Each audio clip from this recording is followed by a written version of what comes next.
Hi, my name is Jon Ferguson, and I'm one of the founding pastors at Community Christian Church in Chicago. You know, when we first started Community, we had a midweek service. Remember those? Yeah, we try not to.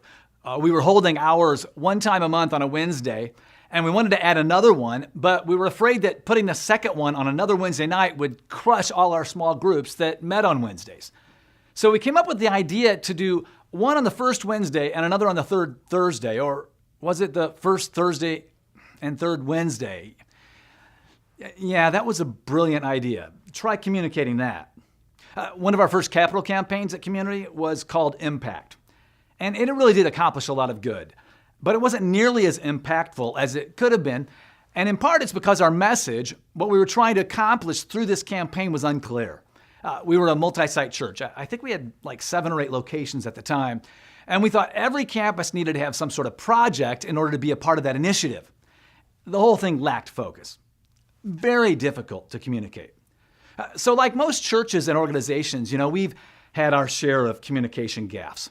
But one place where I think we've got it right at Community has been with our mission.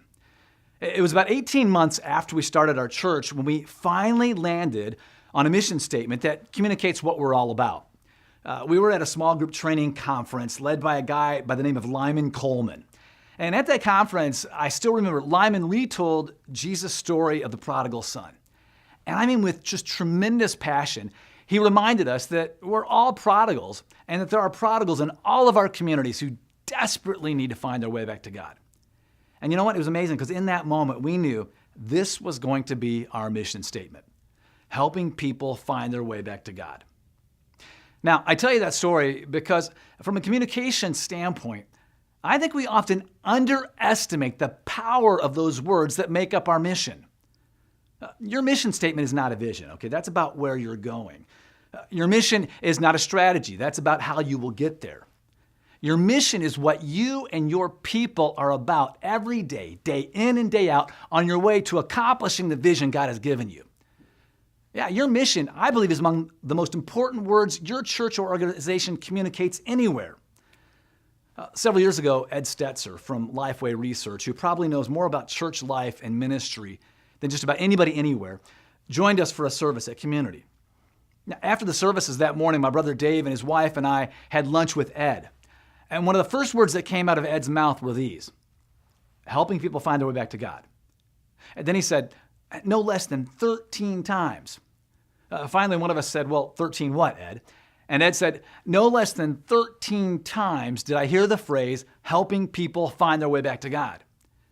And then he went on to tell us how he heard that phrase over and over again, from the person greeting him at the door, to the person giving the announcements on stage, to the person he talked with at the welcome table following the service. Ed said he heard that phrase 13 times that morning. Now, hardly anyone at Community could tell you our church's vision. But you know what? Most people who walk through our doors, if they've been a part of Community for any time at all, could tell you our mission. So let me ask you, how do you want people to respond when they are asked, what is your church or organization all about?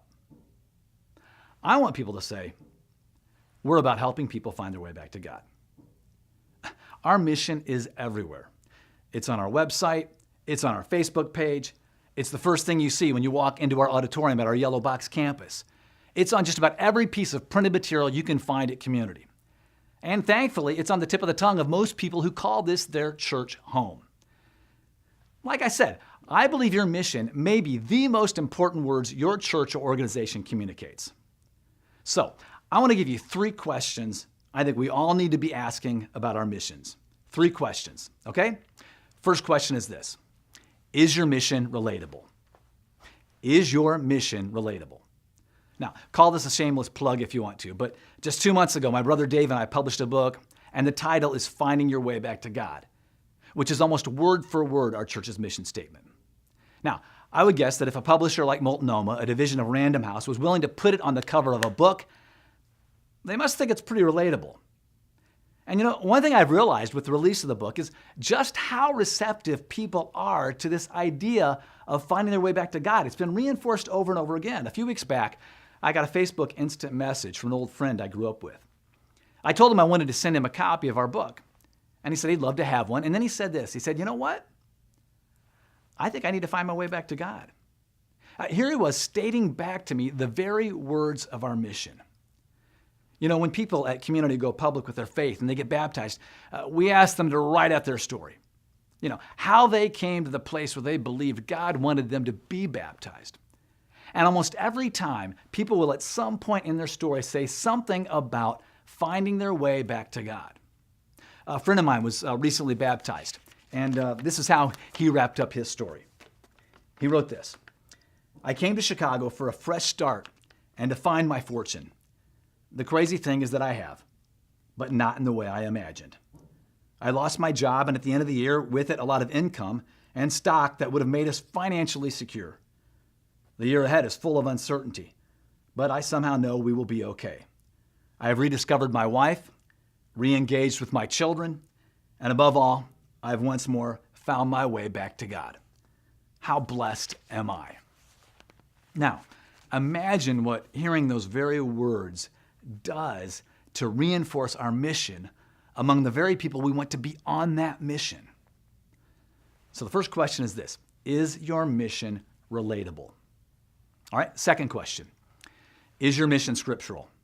Okay, now I know that might seem obvious, but see, I think it's crucial that we tie our mission back to Scripture, back to the Bible. Our mission, helping people find their way back to God, in a phrase conveys the big idea of one of the greatest stories in all of literature, the story of the prodigal son. I mean, the story of the prodigal son is not just a story that Jesus told. I mean, it's your story. It's my story. We know people relate to stories. And I think it's a tremendous advantage to have a biblical narrative that tells the story of our mission statement.